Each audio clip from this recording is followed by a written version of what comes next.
Hi, I'm just going to demonstrate a quick and easy way in which you can get a character like this and have him either be constrained or have some kind of constraint to an object that grab onto it and then let go.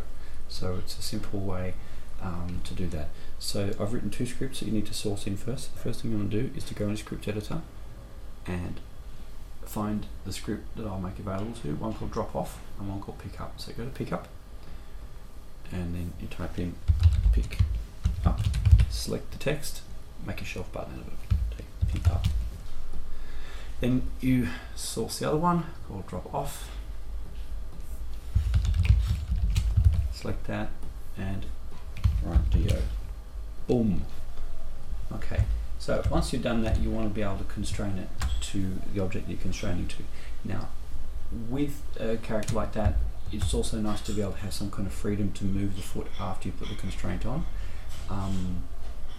And that could be potentially confusing depending upon how well you can manage things.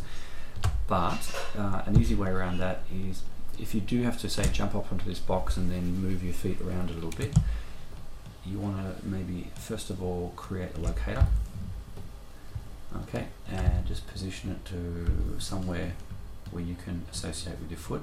I like to have it at the bottom of the foot only because I like to see where things intersect with the ground, although the feet on here are not exactly on the ground, but that doesn't really matter. Maybe before you start moving character, you can see when the character is actually on the ground, then it may be a good idea to just snap that down to the ground. I held down X and middle mouse click and drag over the top of that to make that snap there. And I'll duplicate another one here as to where I'd like my foot to be. You can put it there, you can put it at the ankle, you can even put it at the ankle, which will probably give you a better line of action, better tracing, up to you. The point is that with a locator like that one, so I pull this one over there in the middle of that foot and this one in the middle of that foot, and then you can select your controller and then select your thing and then press P, and that will give you a nice intermediate for this kind of independent control, because the locator will stay on the bottom and you can move your foot, but the locator will stay there, and when you move your locator, the foot will move with it. That's the first step to make this easy for you. So same with here, I would select that first, that's the child, select the parent, press P, and the parents are down. So that's not the script, that's just the preliminary before the script. So what you'd do is you'd have your character on the ground, so I'd be setting keyframes on the locator and the hips, say, and press Shift WE to give a keyframe on them, and then some position in between, and the point of contact. Now I've got auto keying on, but let me just get down to there, auto keying on, really average looking animation, but at least we've got some kind of animation up onto the point of constraint.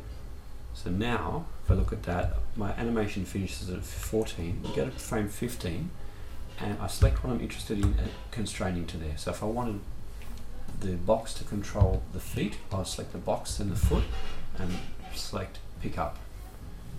Secondly, so now you'll see that the box picks up that foot.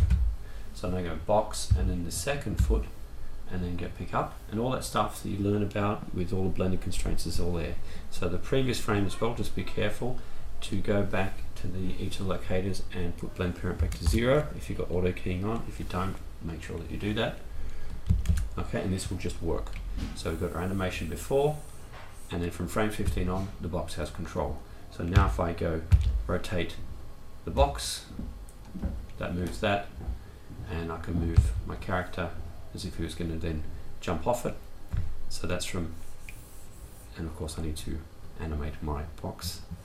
So I'll return it back to 0 and probably have that happening a little bit more than over one frame. So here he's jumping on, it moves over, and say you want to have him released, make sure you don't do this on the same frame, move it to the next one, move it to say frame 19, and then you want to free up one foot. So you select again the parent and the constraint and say drop off, and then the other one drop off, and from frame 21 the character is free.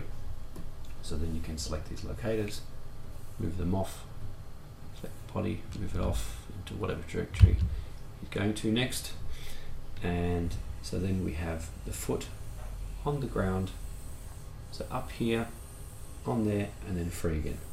Boom.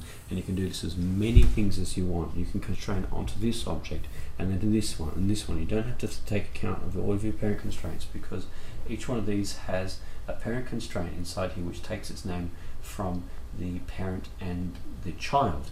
So you can have hundreds of parent constraints and they'll be blended between the two. So you can jump from one thing to another thing to another thing to another thing to another thing ad infinitum.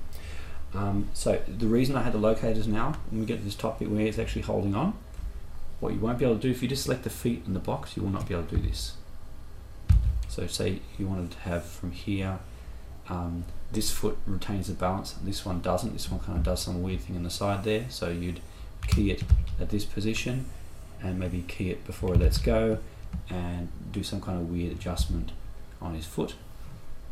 So here you can lift the foot off the ground, position it again, so you can do any kind of fancy footwork like readjusting, taking a step to the side, and so on. Cool.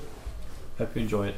Give me some feedback. I like it when people tell me about my work, and I learn and make scripts so that I make animating more fun for me and hopefully more fun for you. So take care, guys. Bye.